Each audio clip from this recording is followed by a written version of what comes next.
Hello, my darlings. Let's cook Easter Sunday dinner with me from start to finish.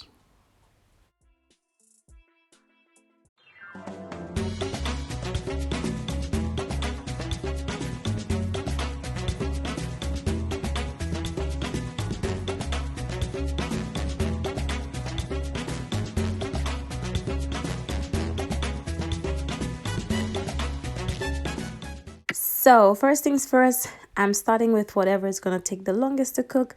That's my red beans. So, I have 2 cups of red beans that I soaked overnight in some thyme and garlic. I let it boil for about an hour. And as you can see, it's nice and soft. Okay, so now I'm just going to go ahead and season up the pot. First thing I'm putting in is a little bit of salt.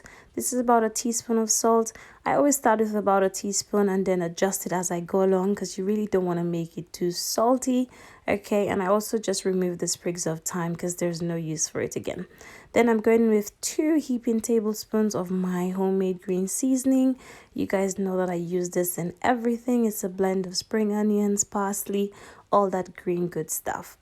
I'm now going in with some vegetable oil. I find the oil really helps to bring it together nicely. And last but not least, some brown sugar, which helps to balance the acidity of the peas. Very lovely, beautiful. And now I just need to let the water reduce for a bit by letting it boil for about 10-15 minutes on high heat, and the peas will be ready. Next up, we're going in with my fish. I have 4 snapper fish here. And I cut off the head because today I just didn't really feel like frying fish with the heads on. I'm now just gonna season it up with my Baron Food seafood seasoning. Love that seasoning. It doesn't have too much salt in there. I just really like it. If you cannot find this brand of seafood seasoning, you can just use fish seasoning. That will work perfectly fine as well. So I'm just putting some of the seafood seasoning on the inside of the fish and on the outside, making sure to go on the top and bottom. Inside, make sure it's nicely coated. Okay. And I actually forgot to put some slits in the fish so I can put some more seasonings on there. So yeah, just put about 2 or 3 slits on one side of the fish, and that will just help for some seasoning to actually go deeper into the fish. So that's just a little trick of mine that I like to do from time to time, so yeah.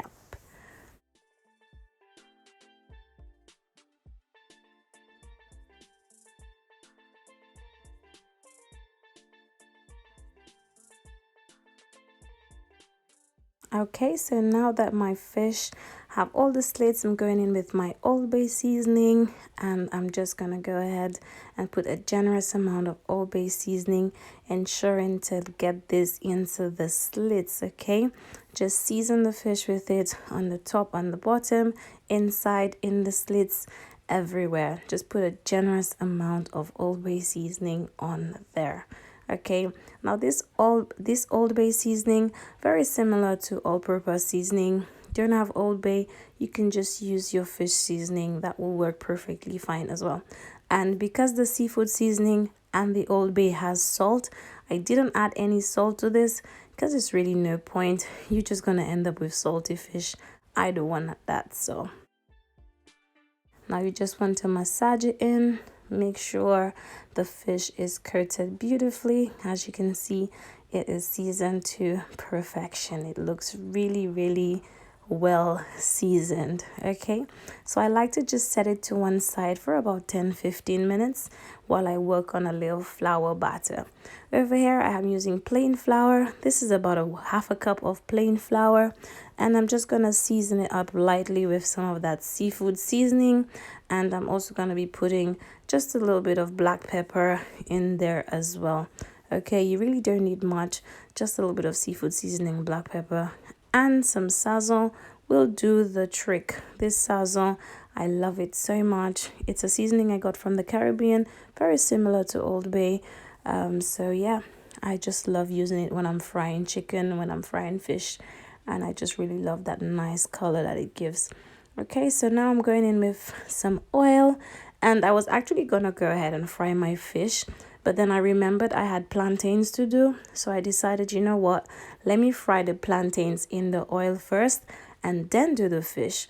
Because the thing is, whenever you fry fish, it's like you have to discard the oil, because whatever you fry in it afterwards is just going to end up tasting of fish. So I decided to fry the plantains first. So yeah, I have two plantains and I'm just going ahead and just slicing it up, guys.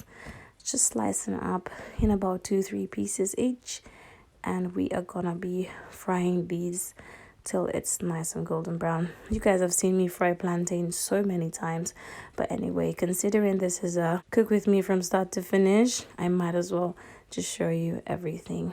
Okay, so now I'm just adding plantains to the pot. Make sure your oil is nice and hot. My heat is on medium. Guys, whenever you're frying plantains, try your best not to leave the pot because they will burn, okay?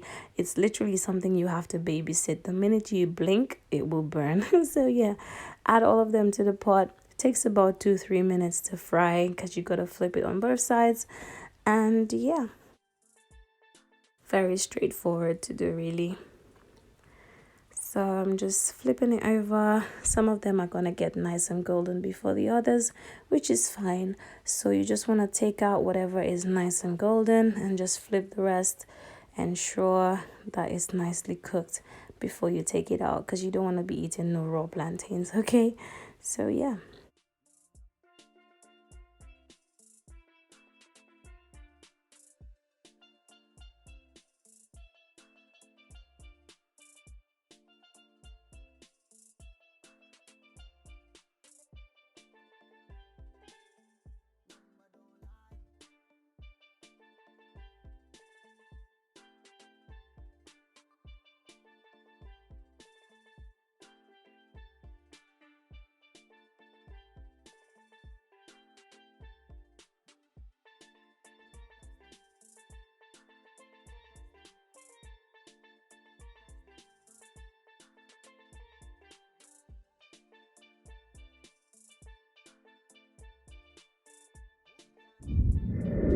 So plantains are all done, looking nice and golden, and now we can go ahead and fry our fish. So taking the fish and dipping it into that flour batter, making sure to coat it on both sides.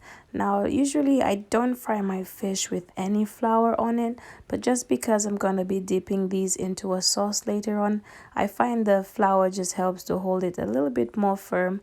That way when it goes into the sauce, it doesn't break apart easily, okay? Usually I just fry my fish straight, season and into the hot oil, but yeah, flouring it today because I'm gonna put it in a sauce later. Okay, so in case you watch my how to fry the perfect fish video and you notice I don't have flour, this is the reason why I'm using flour today.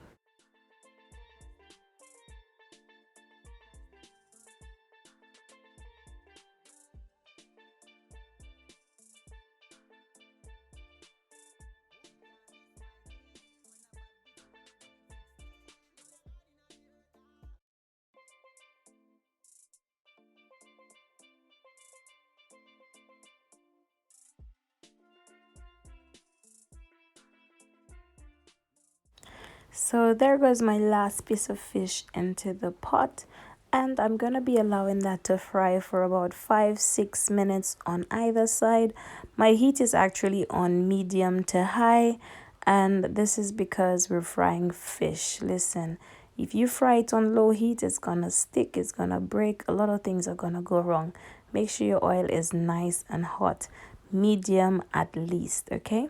You want to flip it over and give it another 5-6 minutes on that side as well, and then your fish will be nicely cooked. Now don't mind you see me touching the fish with my bare hand. Don't try that at home. The fish is actually hot.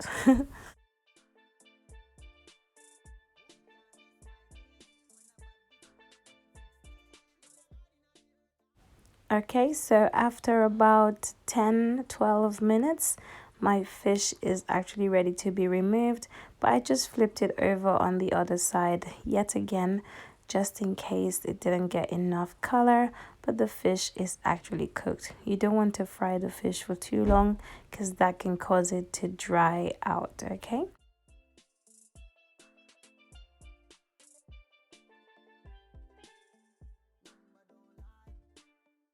Just using the fork to define the lines that I had earlier because I just love to see the way the lines look on the fish. Okay, so I'm just using my fork just to define the lines. Okay, and we actually gonna go ahead and remove these from the pot. So in total the fish took about 12-13 minutes to cook, and I have a plate that's lined with a paper towel just to absorb any extra oil, and we're gonna remove those fishes one by one.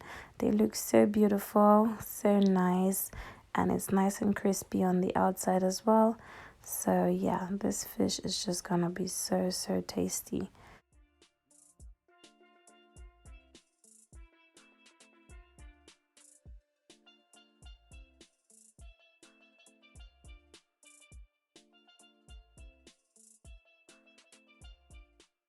So this is my fish nicely fried, guys. They look so uniform. They actually look really beautiful. So now we're gonna go ahead and work on our sauce. I went in with a little bit of vegetable oil. Now I'm going in with my carrots, tomatoes, bell peppers, and some onion, as well as some fresh thyme. And we're just gonna make a little bit of a garnish, a little sauce, something to put the fish in to make it look nice and beautiful. Okay, so I'm just gonna go ahead and saute this for about a minute. I'm gonna season it up with some Maggi all-purpose seasoning. If you don't have that brand, you can just use some fish seasoning or some all-purpose. And I'm also putting a little bit of black pepper in there as well. Really love the black pepper, really love the black pepper. So yeah, putting a generous amount of black pepper as well as some of that Baron seafood seasoning. Guys, this is an Easter menu, so there is no chicken on the menu today. I also went in with a little bit of butter, and now I'm going in with some oyster sauce. This is just gonna help to bring the sauce together beautifully. And if you look at it, you will see how nice the sauce looks. It just looks so good. Okay, so you just want to stir it up, stir it up, stir it up. I don't want these veggies to cook for too long where they're all soggy and mushy. Listen, I only give my veggies about 5-6 minutes max because I still want them to have a little bit of crunch, you know. And then I'm now going in with some tomato ketchup. Okay, about a tablespoon or two of tomato ketchup and a little splash of vinegar. This is something my granny likes to do, and I've sort of just adapted that method as well. Don't ask me why, but it just really helps to bring everything together. Listen, I don't know. I love putting a little bit of vinegar when I'm cooking. Sometimes, not every time, but sometimes. Okay, as you can see, the sauce is sizzling away nicely. Looks so creamy, looks so nice. I also went in with a little bit of water. This is about half a cup of water, nothing too much. Okay, my veggies have been going for about 3 minutes, so I'm just gonna let it go in the water for about, well, just let the water cook down a little bit for about 2-3 minutes before we actually go in with our fish. Okay, so this is looking nice and beautiful. So now that my sauce has been simmering for the past 2-3 minutes, I'm now going in with my fish. Now listen, I'm only going to let the fish stay in there for about a minute and a half.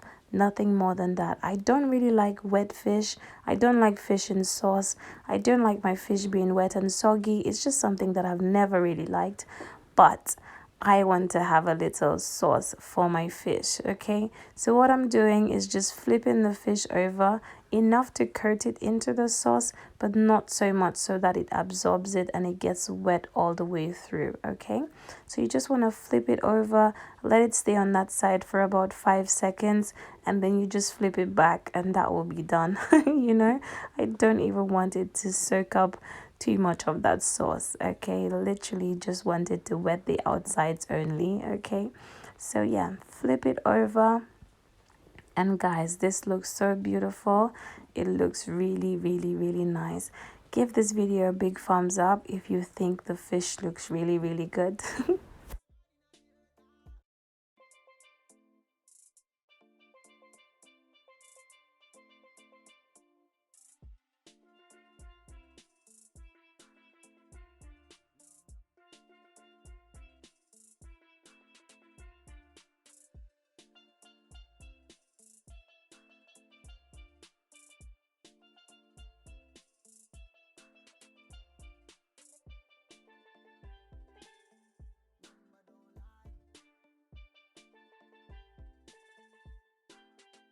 So it's time to turn off my fish, and now we're gonna be making some creamy shrimp pasta. I just added a little bit of salt to some hot water, and I'm going in with some rigatoni pasta.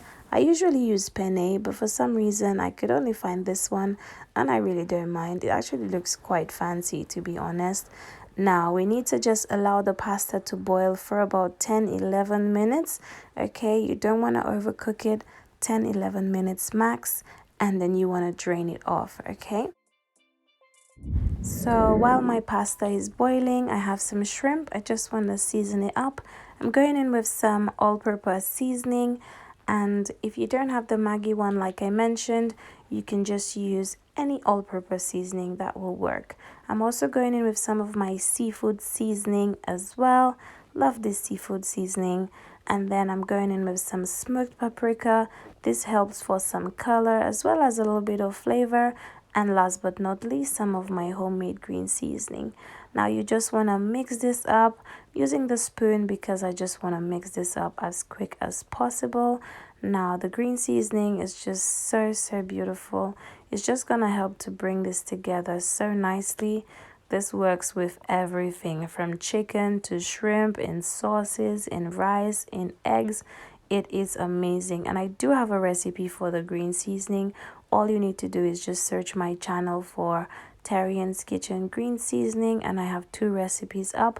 You can just choose whichever one. They're pretty much the same. So yeah, my shrimp is nicely combined.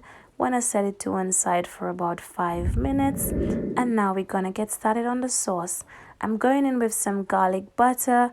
Okay, and I just want to allow this to melt a little bit, because I need this to be nice and creamy. Okay, you don't need to let it melt all the way, but just let it melt enough so that you can just saute the shrimp in, so that we can get started on this creamy sauce.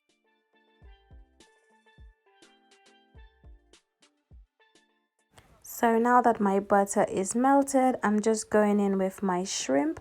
Now you guys know that shrimp literally cooks so quickly, about 3-4 minutes, and the shrimp will be cooked. Okay, I'm only gonna let mine cook for about 2-3 minutes, simply because I will be adding it to the pasta for another 2-3 minutes again, so I don't want to overcook this. Okay, as soon as my shrimp starts getting nice and pink, I'm gonna remove it from the pot. As you can see, some of them already turning pink, but I'm just gonna go ahead and give it another 2 minutes. Okay, so you just want to stir it up, stir it up, stir it up, stir it up, and the minute it's nice and pink, you just want to go ahead and remove it from the pot. Okay, so I've just gone ahead and removed my shrimp from the pot. Okay, and any of them that's not cooked through will still get a chance to cook completely when I put it in the pasta later on. The thing is, you don't want to cook the shrimp for too long and then it gets all rubbery. You want to avoid that at all costs, because it doesn't taste nice. Okay, so just remove all of them from the pots. And now we're gonna get started on the sauce. I'm going in with some Emilia double cream, and if you don't have double cream, you can use heavy cream, half and half. I don't know what you guys have wherever you're from or wherever you're watching from, but yeah, the only cream you can't use is a whipping cream. Okay, so I'm also adding some mature cheddar. Use your favorite cheese. If you don't have mature cheddar, you can use your favorite cheese. That will work perfectly fine as well. Okay,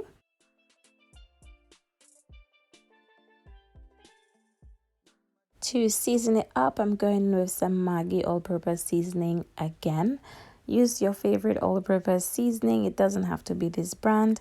And I'm also going in with some seafood seasoning, okay? You can check it for salt.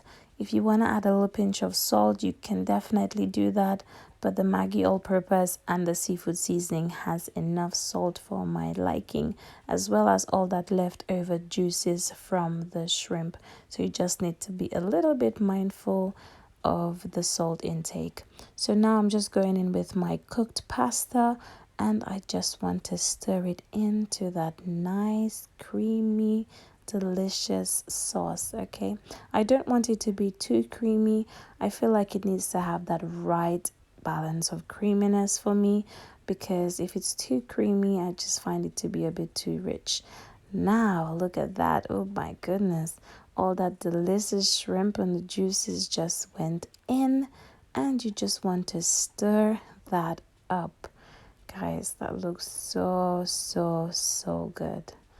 That looks really good.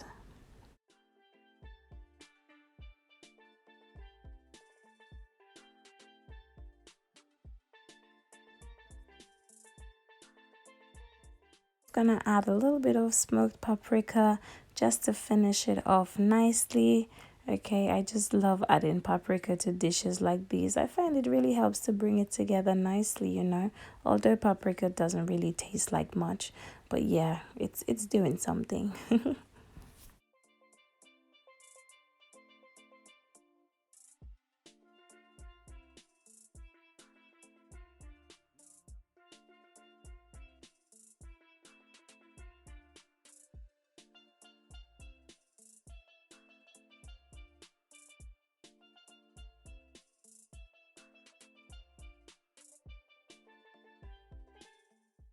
And this is my beautiful creamy pasta all done. So now I'm gonna be making some rice. This is 1 cup of rice to 1.5 cups of water. I added a little teaspoon of salt and a little bit of butter, and I just want this to boil. And as soon as it starts boiling, I'm just gonna go ahead and put the lid on. Okay, let it steam for about 10 minutes and the rice will be perfectly cooked every single time. As you can see, nice and fluffy, ready in 10 minutes. And this is basmati rice. So yeah, looking gorgeous.